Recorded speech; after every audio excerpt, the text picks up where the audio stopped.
Bonjour Jean-Noël Barrot. Bonjour Léa Bermond. La France va commencer à larguer aujourd'hui 40 tonnes d'aide humanitaire sur la bande de Gaza. Concrètement, comment ça va se passer ? Bon, d'abord, la situation est absolument intolérable. L'Organisation mondiale de la santé a publié hier les chiffres qui démontrent l'étendue du désastre. Dans la première quinzaine de juillet, ce sont pas moins de 5000 enfants de moins de 5 ans qui ont été admis pour soins en raison de malnutrition aiguë. C'est 63 enfants qui ont perdu la vie du fait de la malnutrition et de la famine à Gaza au mois de juillet. Il faut donc inonder la bande de Gaza d'eau, de nourriture, de médicaments. Il n'y a plus une minute à perdre. Ça va se faire en une seule fois ou il y aura plusieurs vols ? Il y aura plusieurs vols, 4 vols, emportant chacun 10 tonnes de fret humanitaire au départ de la Jordanie. Et 40 tonnes d'aide humanitaire, est-ce qu'on a une idée de ce que ça représente pour nourrir, alimenter des gens de la bande de Gaza pendant combien de temps et combien de personnes ? C'est une aide d'urgence, mais elle est évidemment insuffisante. Et je rappelle d'ailleurs qu'il y a 52 tonnes de fret humanitaire qui attend depuis des mois à quelques kilomètres de la bande de Gaza, à El Arish, où nous nous sommes rendus avec le président de la République en Égypte. Il faut maintenant que le gouvernement israélien réouvre les voies d'accès, toutes les voies d'accès, aériennes, terrestres, maritimes, pour permettre l'accès sans entrave et massif de l'aide humanitaire vers les populations civiles qui en ont tant besoin. Mais vous le dites, ça fait des mois que cette aide est bloquée. Qu'est-ce qui vous fait penser qu'Israël pourrait relâcher la pression sur ces voies d'accès routiers ? Bien, tout simplement parce que il y a quelques jours déjà, le gouvernement israélien a consenti à réouvrir partiellement l'accès de l'aide humanitaire et que la pression s'accroît.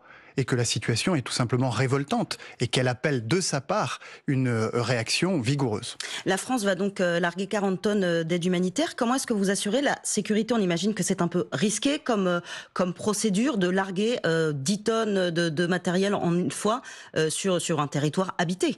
Absolument, et la France a procédé à des largages aériens par le passé. Nous le faisons en coopération étroite avec les autorités jordaniennes, avec les agences des Nations Unies pour que ces largages puissent se faire en toute sécurité. Et comment est-ce que ça s'organise une fois que l'aide arrive au sol ? On imagine que les besoins sont tellement énormes que ça peut provoquer des mouvements de foule. C'est pourquoi il est indispensable que tous les accès puissent s'ouvrir. Tant que l'aide humanitaire sera aussi rare qu'elle l'est aujourd'hui, sa distribution soulèvera des difficultés très importantes, comme on l'a vu ces dernières semaines, où le système militarisé de distribution de l'aide humanitaire mis en place par le gouvernement israélien a provoqué des bains de sang dans des files d'attente dans les distributions alimentaires où les gens se pressaient pour récupérer un sac de farine, quelques médicaments. Tout cela ne cessera que lorsque l'aide humanitaire entrera massivement dans l'enclave. Mais est-ce qu'en annonçant la reconnaissance d'un État palestinien, c'est ce qu'a fait Emmanuel Macron la semaine dernière, qu'il reconnaîtra formellement en septembre à l'Assemblée générale des Nations Unies, est-ce que vous n'avez pas, avec cette initiative, risqué de braquer davantage Benyamin Netanyahou, qui considère que la France donne une victoire aux terroristes du Hamas ? Au contraire, comme nous le disons depuis longtemps maintenant, notre priorité absolue, c'est le cessez-le-feu immédiat, la libération de tous les otages du Hamas, qui doit être désarmé, et l'accès sans entrave de l'aide humanitaire. Mais il est illusoire d'imaginer même un cessez-le-feu pérenne sans que ne soit dessinée une vision commune pour l'après-guerre et pour l'horizon politique. C'est ce que nous avons fait à New York en début de semaine et ça va sans doute faciliter la conclusion d'un accord de cessez-le-feu. Vous dites une vision commune de l'après-guerre, sauf que Israël ne veut pas du tout entendre parler de cette reconnaissance d'un État palestinien. Les États-Unis aussi y sont hostiles. Comment vous voyez la voie de passage ? D'abord, je constate que l'ambassadeur des États-Unis en Israël a salué les résultats que nous avons obtenus à New York lundi et mardi dernier. Et ça ne m'étonne pas, parce que ce que nous avons obtenu est historique. Nous avons atteint et dépassé tous nos objectifs. D'abord parce que nous avons isolé définitivement le Hamas sur la scène internationale. C'est la première fois depuis le 7 octobre et le massacre antisémite qui s'est déroulé en Israël que, à l'ONU, un texte est adopté qui condamne le Hamas, appelle à son désarmement et à son exclusion. Avec le soutien de pays arabes. Avec le soutien de pays arabes, bien évidemment, y compris de pays arabes qui, aujourd'hui, organisent la médiation entre le Hamas d'un côté et le gouvernement israélien de l'autre. Et puis par ailleurs, parce que la France, le Hamas est toujours armé et contrôle toujours la bande de Gaza. Pardonnez-moi. Était-il aussi évident que cela d'obtenir de la part de la communauté internationale tout entière, y compris les pays arabes, la condamnation la plus ferme du Hamas? Personne ne l'avait obtenu, c'est la France qui l'a obtenu, qui a obtenu des pays arabes, y compris le Qatar. Et la Turquie appelle à la libération de tous les otages, à l'exclusion du Hamas de toute forme de gouvernance de Gaza et de la Palestine à l'avenir, et exprime mais ça ne se traduit pas concrètement. Leur volonté de normaliser, c'est-à-dire d'établir des relations normales avec Israël et de s'insérer aux côtés d'Israël et du futur État de Palestine dans une organisation régionale commune. C'est absolument majeur. C'était inespéré parce qu'après le massacre antisémite du 7 octobre, eh bien c'est le camp de la guerre qui était en train de l'emporter. C'est une victoire de la France que vous revendiquez aujourd'hui, ça, sur ce point? C'est une victoire historique de la France puisque ce processus de paix conduisant vers la solution à deux États était en danger de mort. D'un côté, en Palestine, le Hamas dominant. Pardon ? La paix semble toujours très lointaine et très illusoire quand on voit la situation sur place à Gaza et fait qu'Israël reste sur ses positions. Ce qui était en train de se passer, c'est la marche irréversible vers l'affrontement perpétuel, vers l'état de guerre permanent, avec d'un côté le Hamas, qui nie depuis toujours le droit d'Israël à exister, qui considère que la Palestine doit aller du Jourdain vers la mer, et de l'autre, les partisans en Israël de l'expansion d'Israël, du grand Israël, qui nie aux Palestiniens le droit qui est légitime de disposer de leur propre État. Ce sont ces camps-là qui étaient en train de l'emporter. À New York cette semaine, grâce à l'initiative prise il y a 9 mois par la France et par le président de la République, nous avons enrayé ce cycle infini de la violence qui nous conduisait tout droit à une guerre sans fin. Jean-Noël Barrot, c'est aujourd'hui que l'émissaire de Donald Trump, Steve Witkoff, est à Gaza. Est-ce que c'est un hasard du calendrier ou vous y voyez une volonté américaine de contrarier les plans de la France? J'ai entendu les mots du président Trump qui s'est ému de la situation à Gaza, de la famine qu'il a considérée comme inacceptable. Et s'il envoie l'un de ses plus proches conseillers... Mais il n'en tire pas les mêmes conclusions politiques que vous. S'il envoie l'un de ses plus proches conseillers à Gaza aujourd'hui, c'est sans doute parce qu'il souhaite que la situation change. Et c'est une bonne chose. Et je souhaite qu'effectivement, les États-Unis puissent se joindre à l'élan international qui s'est formé depuis quelques jours et quelques semaines. Il y a le Canada, le Portugal, d'autres pays aussi, mais les États-Unis sont toujours arc-boutés sur leur position, pas de reconnaissance de l'État palestinien. S'agissant en tout cas du cessez-le-feu, de la libération des otages du Hamas et de l'accès de l'aide humanitaire, les États-Unis qui mènent en ce moment même et depuis des semaines des efforts pour parvenir à ces résultats, eh bien, vont sans doute les amplifier. Ça explique la présence du conseiller Donald Trump sur place et nous soutenons ces efforts. Nous espérons qu'ils seront couronnés de succès. Jean-Noël Barrot, une étudiante gazaoui évacuée en France suscite la polémique. Nour Atala est arrivée à Lille au début du mois de juillet. On découvre qu'elle a relayé sur ses réseaux sociaux des propos d'Adolf Hitler appelant, je cite, à tuer les Juifs partout et des messages incitant à tuer les otages israéliens. Le parquet de Lille a ouvert une enquête pour apologie du terrorisme. Comment elle a pu se retrouver en France? Cette jeune femme n'a pas sa place à Sciences Po. Elle a d'ailleurs été désinscrite. Elle n'a pas sa place en France. Elle doit quitter le territoire national. Quitter le territoire national, mais pour aller où? Vous n'allez pas l'expulser à Gaza? Elle doit quitter le territoire national. Elle n'a pas sa place en France. Mais très concrètement, Jean-Noël Barrot, on ne peut pas expulser quelqu'un dans une zone de guerre. Elle doit quitter la France et ça fait partie des discussions qui sont en cours. De toute évidence, les contrôles sécuritaires qui ont été menés par les services de l'État compétents, ainsi que par les autorités israéliennes, n'ont pas permis de détecter ces propos antisémites et inacceptables. Attendez, Jean-Noël Barrot, ça veut dire que des internautes sont plus efficaces que des services de l'État? Parce que et les autorités israéliennes, vous m'avez bien entendu. Les autorités israéliennes, mais les autorités françaises aussi ont accepté qu'elles puissent venir en France. Ça n'est pas acceptable en tout cas. Et avec le ministère de l'Intérieur, nous avons diligenté une enquête interne pour faire toute la lumière sur cette affaire. Vous pensez que vous aurez des résultats quand? Pour savoir qu'est-ce qui a péché ou qui, peut-être?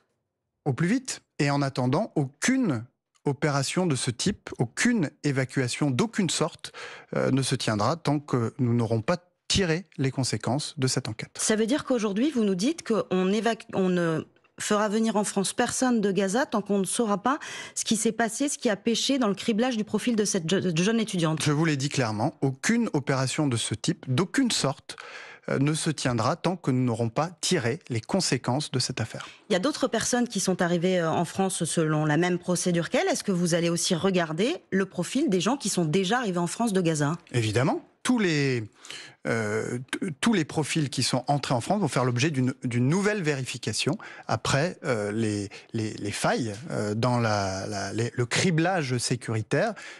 Le service de l'État, autorité israélienne, qui ont conduit cette jeune femme qui n'a pas sa place en France à se trouver sur le territoire national. Est-ce qu'il y aurait éventuellement des sanctions contre les personnes qui auraient failli à leur mission ? François Bayrou dit hier qu'il doit y avoir sanctions quand il y a des manquements. On va aller au terme de cette enquête pour en tirer toutes les leçons et toutes les conséquences. Jean-Noël Barrot, Boualem Ben Saïd, un des auteurs des attentats de 95 en France, est libérable aujourd'hui à condition d'être expulsé vers l'Algérie. Mais est-ce qu'Alger va l'accepter ? Je souhaite vivement. C'est une obligation qui incombe aux autorités algériennes au terme des règles qui régissent notre relation. Sauf que ça fait des mois qu'Alger n'accepte plus personne de la liste des personnes que la France veut expulser vers l'Algérie. Dans ce cas particulier, je crois que l'Algérie montrerait son sens des responsabilités en reprenant son ressortissant. Est-ce que vous pensez qu'il y a une amélioration dans la relation entre l'Algérie et la France ces dernières semaines qui pourrait aboutir à la reprise de Boualem Ben Saïd ? Ce n'est pas ce que je constate. Depuis qu'il y a quelques mois, les autorités algériennes ont pris la décision très brutale d'expulser 12 agents français en poste en Algérie. Nos relations sont au point mort. Est-ce que c'est à cause du ministre de l'Intérieur, Bruno Retailleau, qui ne cesse de vouloir faire de la surenchère avec Alger ? Je vous l'ai dit, ce sont les autorités algériennes qui, en prenant ces décisions brutales, ont gelé l'état de nos relations, ce qui n'est ni dans l'intérêt du peuple algérien, ni dans l'intérêt de la France. Mais ils répondent au fait que Bruno Retailleau veut aussi augmenter les sanctions. Il y a quelques jours, il a décidé de restreindre les conditions de circulation pour des diplomates algériens. Nous n'avons pas de tabou s'agissant des mesures restrictives prises à l'encontre des autorités algériennes lorsque les intérêts français sont en jeu. La seule chose, c'est qu'il convient de s'assurer que nous sommes en capacité de maîtriser les conséquences pour la sécurité des Français d'une escalade avec l'Algérie. Et donc vous ne souhaitez pas d'escalade avec l'Algérie. On se retrouve dans un instant, Jean-Noël Barrot. Il est 8h46, bientôt c'est l'heure du Fil Info avec Héloïse Roger. Une semaine supplémentaire avant l'entrée en vigueur jeudi prochain des droits de douane américains. Donald Trump a signé le décret hier. 80 pays sont concernés. L'Union européenne, après un accord trouvé avec Washington, sera taxée à 15%. La Suisse, taxée elle à 39%, dit vouloir continuer à négocier avec l'administration américaine. L'envoyé spécial des États-Unis pour le Moyen-Orient, Steve Witkoff, attendu à Gaza aujourd'hui. Il doit se rendre dans des centres de distribution d'aide alimentaire. Dans l'enclave palestinienne, plusieurs pays continuent de larguer des vivres. La France commence aujourd'hui. 4 avions sont prévus, contenant chacun 10 tonnes d'aide. 28 morts, dont 3 enfants. Le bilan revu à la hausse après les tirs russes à Kiev hier. Volodymyr Zelensky dénonce un nouveau spectacle meurtrier infligé par Moscou. Il y a ceux qui partent et ceux qui reviennent. Début du grand chassé-croisé sur les routes de France. Aujourd'hui, tout le nord-ouest et l'Auvergne-Rhône-Alpes sont classés rouges dans le sens des départs. Demain, ce sera noir dans tout l'Hexagone. Et puis 3 nouvelles chances de médailles françaises au championnat du monde de natation à Singapour à partir de 13h. On suit le 100 mètres nage libre avec Beryl Gastaldello, le 200 mètres d'eau avec Johan Endoy-Brouard et le relais 4 x 200 mètres nage libre. France Info. Le 8h30 France Info. Aurélie Herbemont. Nous sommes toujours avec Jean-Noël Barrot, le ministre de l'Europe et des Affaires étrangères. Jean-Noël Barrot, depuis dimanche, l'accord commercial entre les États-Unis et l'Union européenne ne cesse de susciter des critiques en France, car trop déséquilibré, avec la taxe de 15% sur les produits européens qui arriveront aux États-Unis. Nous n'en resterons pas là, dit Emmanuel Macron. Mais concrètement, qu'est-ce qui peut avancer ? En effet, c'est une étape. Et il faut regarder ce qui s'est passé. C'était une discussion très difficile, conduite par la Commission européenne. Et vis-à-vis de la Commission européenne, nous avons été très fermes. Nous avons sans doute été les plus fermes, mais nous avons exprimé très clairement. Nous avons exprimé très clairement nos lignes rouges qui ont été respectées. Préservation de certains de nos intérêts économiques et commerciaux essentiels, et en particulier l'aéronautique qui est à zéro. Mais pas Zéro concession sur les filières agricoles sensibles, zéro concession sur nos normes, sur nos règles sanitaires et numériques. Les vins et spiritueux, Jean-Noël Barrot, seront soumis à cette taxe de 15%. C'est une étape et nous n'allons pas nous arrêter là. Le président de la République l'a dit, nous voulons obtenir des concessions nouvelles, des garanties sur les vins et les spiritueux. Vous pensez que Donald Trump est prêt ? Un rééquilibrage sur le volet des services, et en particulier des services numériques, parce que certes, l'Union européenne a un excédent dans le commerce des biens, mais elle a un déficit dans le domaine des services. Si on rééquilibre du côté des biens, alors il faut aussi rééquilibrer dans le domaine des services. Mais vous pensez que c'est possible, une fois que Donald Trump a conclu son deal, qu'il a serré la main à Ursula von der Leyen, on peut dire « Ah, attendez, finalement, on va changer ça ?» Il peut accepter ça, le président américain ? Je crois surtout que l'Europe doit muscler son jeu.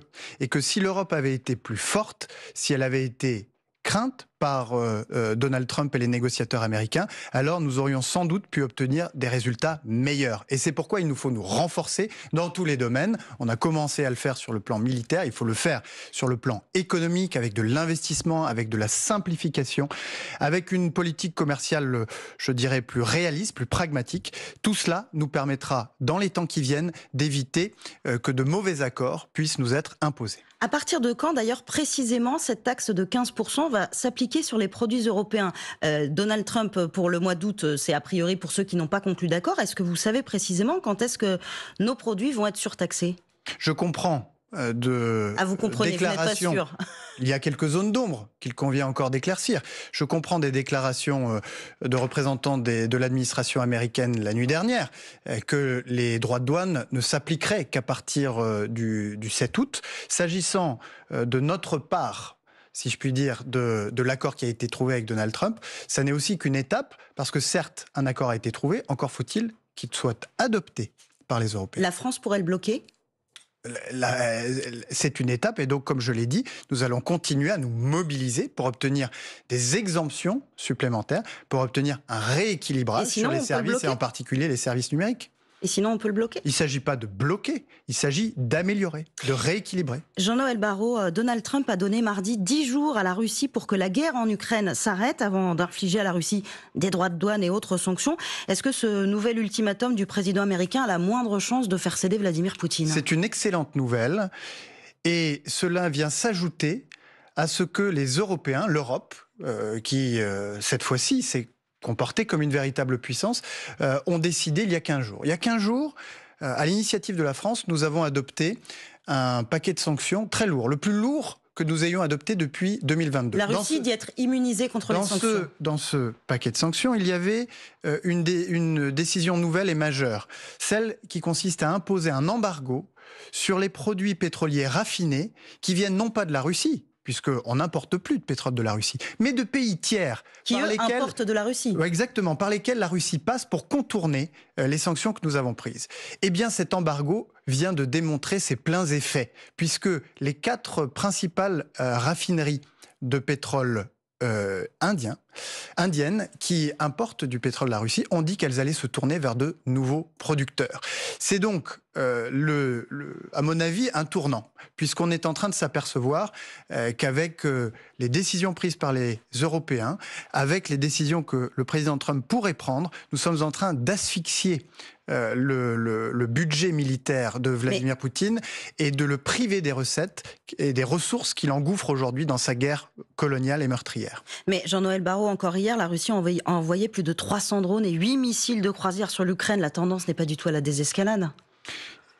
Si nous voulons que Vladimir Poutine cesse le feu, il faut l'amener à faire évoluer son calcul, à changer sa perspective de l'intérêt pour lui et de son pays de cette guerre coloniale. C'est tout l'objet de ces sanctions massives, conjuguées, coordonnées entre les États-Unis et l'Europe, dont je suis certain qu'elles finiront par produire un effet si nous sommes suffisamment ambitieux.